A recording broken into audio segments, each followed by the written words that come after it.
صباح الفل عليكم حبايبي، عاملين ايه؟ يا رب تكونوا بخير. افتحي الاضاءه دي لو سمحتي.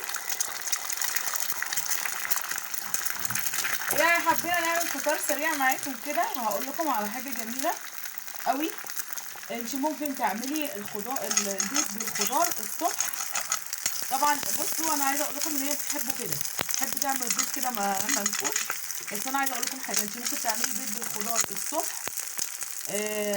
بتزودي طبعا على البيض. قبل ما تحطي البيض ممكن تحطي طرنشات فلفل وطرنشات بصل وتحطي كمان بقدونس، بس حاجات بسيطه عشان ما يبقى بيدبل.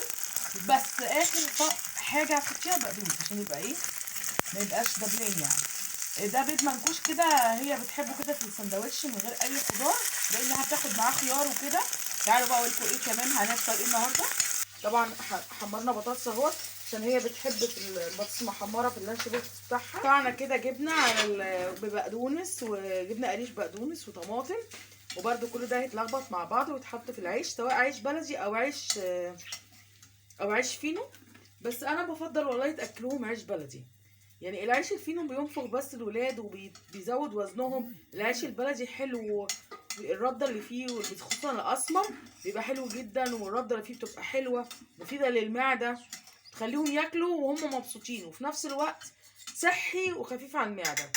وكله على فكره كل الاطباء بينصحوك يقولك ايه، خدي نص رغيف بلدي احسن ما تاكلي عيش فينو كتير وبينفخ وبيملى خصوصا البنات. تبصي تلاقي طلع لهم كرش كده، فده ما بيبقاش حلو. تنسوش تصلوا على النبي بقى، ما تنسوش صلوا على النبي عليه الصلاه والسلام. حبينا كده بصوا خدوا بالكم الطبق بقى جميل ازاي، ما تغلقوش، وهي كانت عماله تنكش فيه، هي بتحبه كده، بنتي الصغيره طبعا. يلا سلمي عليهم، السلام عليكم. السلام عليكم. علي صوتك، هما مش سامعينك. السلام عليكم. ايوه يا حبيبتي. بصوا يا جماعه، انا عايزه اقول لكم ان الجبنه القريش مفيده جدا جدا جدا. الجبنه التانيه بيبقى كلها املاح وكلها فورمالين، ودي بتتعب العظم. انا حبيت اطلع النهارده عشان اقول لكم المعلومه دي بجد، ان الجبنه اللي فيها الفورمالين دي بتتعب العظم. لكن الجبنه القريش مفيده جدا، خصوصا لما تقطعي عليها طماطم كده وبقدونس، تمام، بطاطستين محمرين وشويه بيض، زيت زيتون على الجبنه القريش، وبتعملي سندوتشات بالعيش البلدي. بالعيش البلدي افضل طبعا بكتير من العيش الفينو، تمام. انا كل ما هيبقى فيه فرصه ان انا اعمل فيديو بسرعه، حتى لو سريع كده مفيد،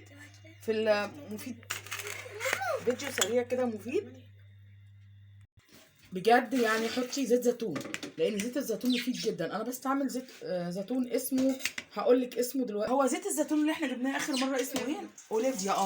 زيت زيتون اوليفيا، تمام. ده بيبقى ممتاز جدا جدا مع الجبنه القريش والبقدونس والطماطم، بيبقى حلو جدا. وعلى فكره هي كده تعتبر وجبه غذائيه مكتمله، لان هي فيها الخضار وفيها الاملاح وفيها الكالسيوم، وبالهنا والشفا والله، بالهنا والشفا عليكم جميعا.